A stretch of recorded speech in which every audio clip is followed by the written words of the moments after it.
আমরা দেখেছিলাম এই দ্বিতীয় দফার ভোটের দিন ফলতা, সোনারপুর, মগরাহাট সহ বিভিন্ন জায়গায় ভোট নিয়ে যে অভিযোগ গিয়েছিল নির্বাচন কমিশনের কাছে, তারপরে গতকালই বিশেষ পর্যবেক্ষক সুব্রত গুপ্ত তিনি ফলতা সহ বিভিন্ন জায়গায় যান এবং সেখানে এই অভিযোগ খতিয়ে দেখতে স্ক্রুটিনি করেন। তিনি কি বলেছিলেন গতকাল শোনাবো। কিছু কিছু জায়গায় সমস্যা আছে, সেগুলো আমাদের খতিয়ে দেখার জন্য আমরা ভিডিও দেখছি। ফলতাতে আছে কিছু, পশ্চিম মগরাহাটে আছে কিছু, ডায়মন্ড হারবারে অবজারভার এবং রিটার্নিং অফিসার 4টে রিপোর্ট রেকমেন্ড করেছেন। বাকি জায়গাগুলোতে কোনো রিপোর্টের রেকমেন্ডেশন এখন অবধি নেই। না, নিশ্চিত বলা যায় না, এটা তো ইলেকশন কমিশন সিদ্ধান্ত নেবে রিপোর্ট দেখে, রিটার্নিং অফিসার রিপোর্ট দেখে ইলেকশন কমিশন সিদ্ধান্ত নেবে। কাল সকালের মধ্যে পৌঁছে যাবে রিপোর্টগুলো সব। এখনো পরীক্ষা চলছে, স্ক্রুটিনি চলছে, স্ক্রুটিনি শেষ হলে কাল সকালের মধ্যে রিপোর্ট ইলেকশন কমিশনে পাঠানো হবে। ফলতার একাধিক বুথে বন্ধই করে দেওয়া হয়েছিল একাধিক ক্যামেরা।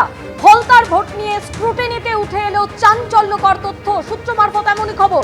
সরাসরি আমাদের প্রতিনিধি রুমা পাল আমাদের সঙ্গে রয়েছেন। রুমা, আমরা গতকালই দেখেছিলাম যে জাতীয় নির্বাচন কমিশনার জ্ঞানেশ কুমারের সঙ্গে কথা বলার পর বিশেষ পর্যবেক্ষক সুব্রত গুপ্ত তিনি এই ফলতায় যান এবং স্ক্রুটিনি করেন। সেই স্ক্রুটিনি রিপোর্ট নির্বাচন কমিশনে পাঠানো হয়েছে। কি বলা হয়েছে তাতে? দেখো, জানি রাখি তোমার ডায়মন্ড হারবার থেকে 4টে বুথ এবং মগরাহাট পশ্চিম থেকে 11টি বুথের যে রিপোর্টের প্রস্তাব পাঠানো হয়েছে এবং ফলতায় 30টি বুথ নজরে রয়েছে। এবং জানি রাখি যে ফলতায় কিন্তু রিপোর্টের স্ক্রুটিনিতে কিন্তু চাঞ্চল্যকর তথ্য উঠে এসেছে। কি সেই তথ্য? দেখা গেছে যেদিনকে সেকেন্ড ফেজ ইলেকশন ছিল সেখানে একাধিক বুথে ক্যামেরাই অফ ছিল এবং ক্যামেরা অফ থাকার জন্য নেটওয়ার্ক সিস্টেমের অনেকটা নেটওয়ার্ক সিস্টেম ঠিক না থাকার জন্য কিন্তু সেই সমস্ত ছবি একদম কমিশনের যে ওয়েবসাইটে উঠে আসেনি। এবং দুপুর 1টা নাগাদ প্রিসাইডিং অফিসার জানান যে টেপ রিমুভড, অর্থাৎ সেই সময় পর্যন্ত 58% কিন্তু ভোট পড়ে গিয়েছিল। এবং দেখা গেছে যে 58% ভোট পড়ে গিয়েছিল এবং একটি মাত্র দলের দিকেই কিন্তু সেই ভোট পড়েছিল, যেহেতু টেপ লাগানো ছিল। এই সমস্ত তথ্য কিন্তু উঠে আসছে।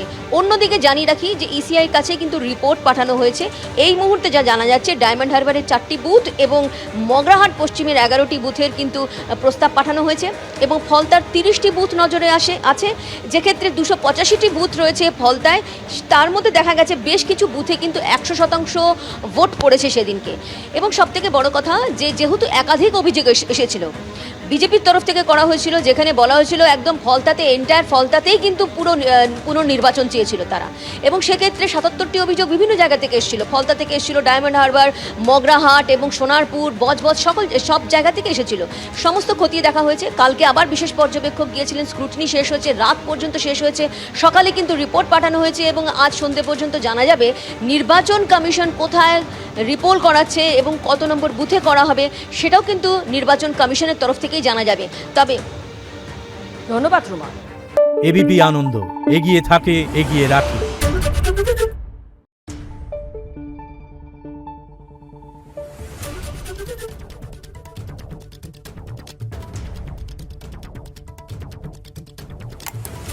Thank you.